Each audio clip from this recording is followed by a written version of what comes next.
तो कभी भावनात्मक नाटक करके वह सबको यह यकीन दिला चुकी थी कि राध्या ही घर की सारी परेशानियों की वजह है। लेकिन राध्या को कहीं न कहीं हमेशा यह एहसास रहता था कि दादी का यह कमजोर और बीमार होने का नाटक असली नहीं है। इसके पीछे कुछ बड़ा खेल छिपा है। कहानी की शुरुआत होती है जब दादी एक दिन पूरे परिवार के सामने गिरकर बेहोश हो जाती है। घर के सब लोग घबरा जाते हैं।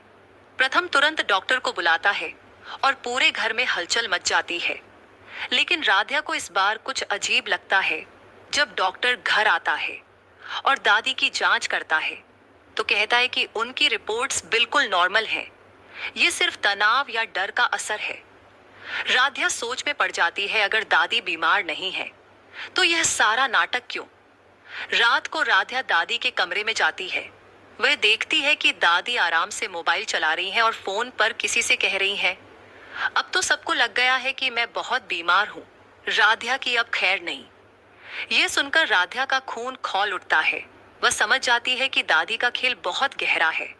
लेकिन अगर वह यह बात सीधे सबको बताएगी तो कोई उस पर यकीन नहीं करेगा, क्योंकि दादी की झूठी मासूमियत ने सबकी आंखों पर पर्दा डाल रखा है। राध्या सोचती है कि अब सच्चाई सामने लाने के लिए उसे कुछ बड़ा करना होगा।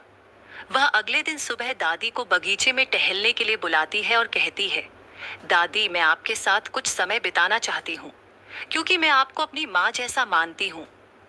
दादी मुस्कुराती हैं और सोचती हैं कि राध्या शायद अपने के पर पछता रही है।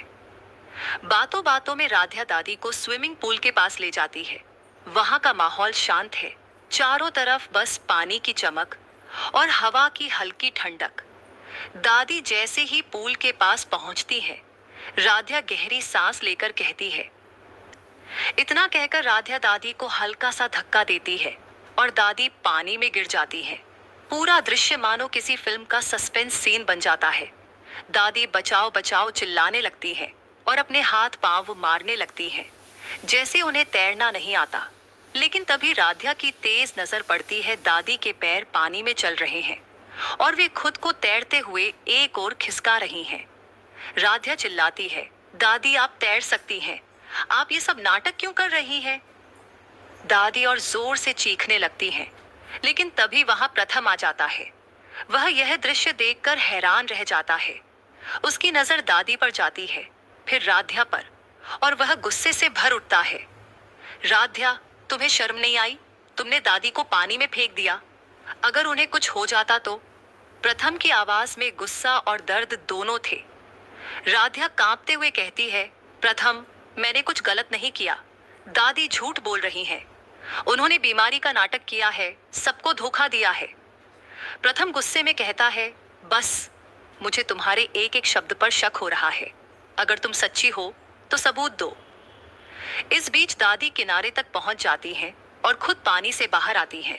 उनके कपड़े भीगे हुए हैं, लेकिन चेहरे पर डर नहीं, बल्कि गुस्सा और झुंझलाहट है। राध्या ध्यान से देखती है, दादी खुद अपने पांव से पानी से बाहर निकल आई, यानी उन्हें तैरना आता है। राध्या तुरंत कहती है, देखा प्रथम, अगर दादी को तैरना नहीं आता होता तो वो खुद कैसे बाहर आती? आपने अपनी आंखों से देखा, वो खुद चलकर आई। प्रथम कुछ पल के लिए चुप हो जाता है। उसकी आंखों में उलझन है। एक तरफ दादी की मासूमियत, दूसरी तरफ राध्या की सच्चाई। दादी झूठी खांसी करते हुए कहती हैं, ये लड़की पागल हो गई है, मुझे मारना चाहती थी, मुझे पूल में धक्का दिया।